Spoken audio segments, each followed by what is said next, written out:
Assalamualaikum warahmatullahi wabarakatuh. Nama saya Tia Amelia Fitri, NIM D 2018-4003, Fakultas Dakwah Prodi Manajemen Dakwah. Baik, di sini saya akan menyampaikan tentang konsep gender.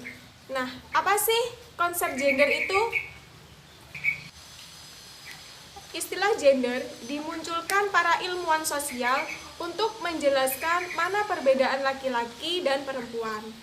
Nah, yang bersifat bawaan atau kodrati, dan mana yang merupakan bentukan budaya yang dikonstruksikan, dipelajari, dan disosialisasikan.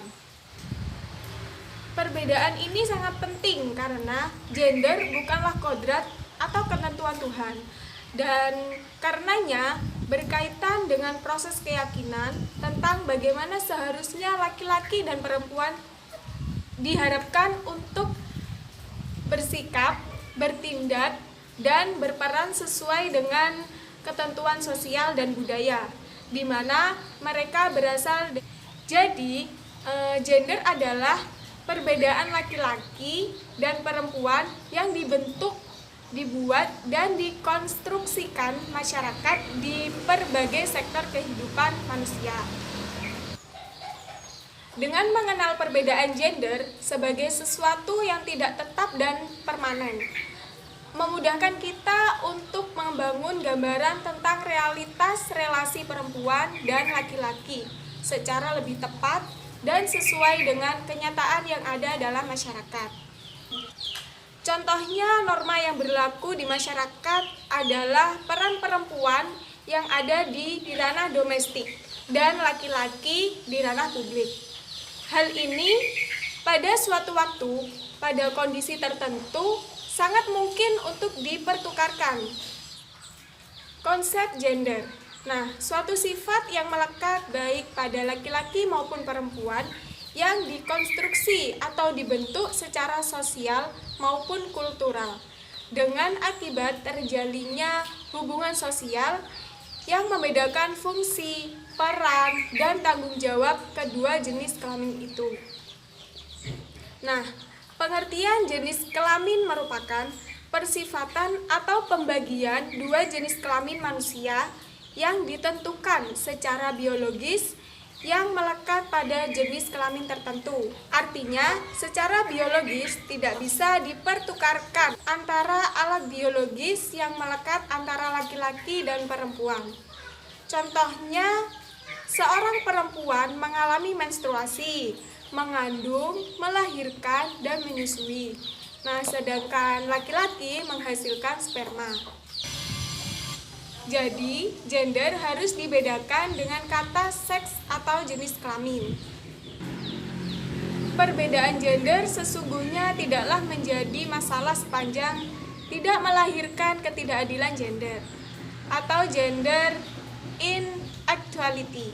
Namun, yang menjadi persoalan, ternyata perbedaan gender dengan peran gendernya telah melahirkan berbagai keadilan baik bagi kaum laki-laki dan terutama kaum perempuan.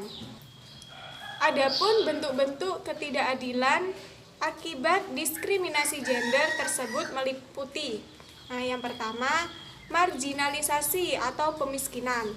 Yang kedua, subordinasi. Yang ketiga, ada stereotip atau pelabelan citra buku terhadap jenis kelamin tertentu. Yang keempat, kekerasan. Tidak hanya yang bersifat fisik, namun juga non-fisik, seperti pelecehan, pemaksaan, dan ancaman. Yang terakhir adalah beban ganda. Ketidakadilan gender merupakan sistem dan struktur di mana baik kaum laki-laki dan perempuan menjadi korban dari sistem tersebut. Nah, untuk memahami bagaimana perbedaan gender menyebabkan ketidakadilan gender, dapat dilihat melalui berbagai manifestasi ketidakadilan yang ada. Jika kesetaraan gender dapat terwujud, maka akan tumbuh pula yang kita namakan keadilan gender, yang merupakan jika ikhtiar terhadap perempuan dan laki-laki Jika ikhtiar terhadap perempuan dan laki-laki terwujud, maka diperlukan langkah-langkah yang menghentikan hal-hal yang secara psikis, politik, dan sosial budaya yang menghambat perempuan dan laki-laki untuk bisa berperan dan menikmati hasil dari peranannya tersebut. Demikian pemaparan dari saya dengan konsep gender ini. Kurang lebihnya mohon maaf. Wassalamualaikum warahmatullahi wabarakatuh.